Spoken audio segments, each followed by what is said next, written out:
Bon matin. Aujourd'hui, je veux nous encourager à louer le Seigneur. Je lisais un passage dans lequel c'est l'histoire du roi David qui fait venir l'arche de l'Alliance dans la maison qu'il avait préparée. La première fois, ça n'avait pas bien été. La deuxième fois, ça a été beaucoup mieux. Puis lorsque tout ça a été fait, ils se sont mis à louer le Seigneur. Puis en fait, moi, je voulais nous encourager à louer et à utiliser le texte que je vais vous lire pour peut-être propulser ou peut-être avoir une nouvelle perspective d'un temps de louange, d'un temps où est-ce qu'on peut être avec le Seigneur et chanter. Alors voici ce qui va être écrit dans 1 Chronique, verset 16, verset 8 à 12. On va dire, louez l'Éternel, faites appel à son nom, faites connaître ses hauts faits parmi les peuples, chantez en son honneur, jouez de vos instruments en son honneur, célébrez toutes ses merveilles. Placez votre fierté dans son saint nom, que le cœur de ceux qui cherchent l'Éternel se réjouisse. Ayez recours à l'Éternel et sa force, recherchez constamment sa présence. Souvenez-vous des merveilles qu'il a accomplies, de ses miracles et de ses jugements. Il y a tellement de belles choses là-dedans. Hein? Faire appel au nom de Jésus, à travers la louange. Merci Seigneur, merci Jésus, je fais appel à toi. Ça veut dire chanter en son honneur. Et ça, quelqu'un, un de mes anciens leaders, mentors, il disait la chose suivante, chantez vrai, chantez faux, peu importe, mais chantez pour l'agneau. Et l'idée, c'est de faire sortir de notre voix ces louanges-là en son honneur. Célébrer toutes ses merveilles. Bénis l'Éternel, n'oublie aucun de ses bienfaits. Va dire, placez votre fierté dans son saint nom. Fier d'être de ceux qui louent Jésus. La fierté de son nom. Va dire, réjouis ton cœur en cherchant l'Éternel.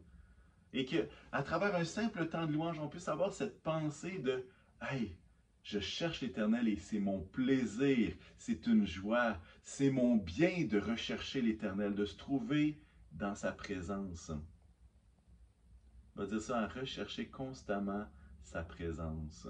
On va dire, hey Seigneur, je reconnais que tu es ici, mais je veux passer un moment de qualité avec toi ce matin, en communion, en relation, rechercher constamment sa présence. Ayez recours à la force de Dieu, c'est ce que le passage va nous dire. Et ça, c'est de dire, regardez, regarde Seigneur, peut-être que ce matin, là, je suis faible, ça ne me tente pas. Peut-être qu'il y a telle situation, telle épreuve qui est là, mais Seigneur, ce matin, je nie pas ces choses-là, elles sont présentes dans ma vie, mais je décide d'avoir recours à ta force à toi. Je décide de m'appuyer sur ta force à toi. Et il va dire à la fin, souvenez-vous de tous les merveilles, des miracles, des jugements. Souvenez-vous de ces actions. Et peut-être que entre les chants qu'on chante le dimanche matin, ou peut-être dans votre voiture, ou un bout musical, j'aime de mon côté remercier le Seigneur pour des choses qu'il a faites. Et ça fait en sorte que je n'ai pas besoin d'attendre les prochaines paroles. Je peux juste dire merci Seigneur pour ce que tu as fait. Merci pour cette situation. Merci parce que tu m'as secouru. Merci parce que tu m'as aidé. Merci parce que tu m'as soutenu dans telle chose. Et ça fait partie du cœur de louange. En terminant, je veux vous mettre un chant dans la tête pour la journée. Un chant qui n'est peut-être pas inspiré exactement de ce psaume-là, mais d'un ensemble de psaumes. Et puis, ça dit « Je louerai l'Éternel ». Je louerai l'Éternel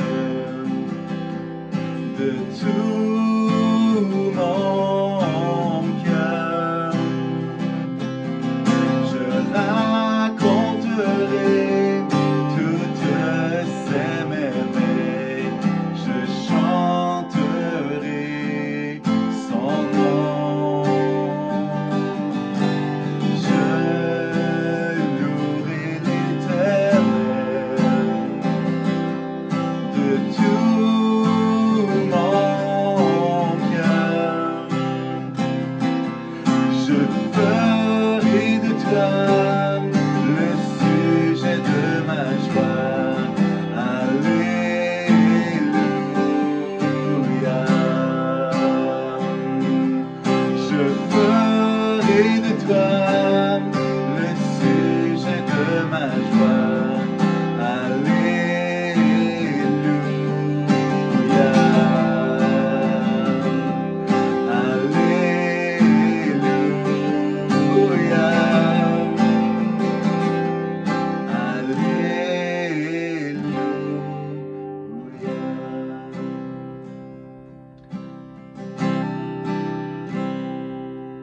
encourage à continuer de chanter ce chant-là aujourd'hui, ce matin.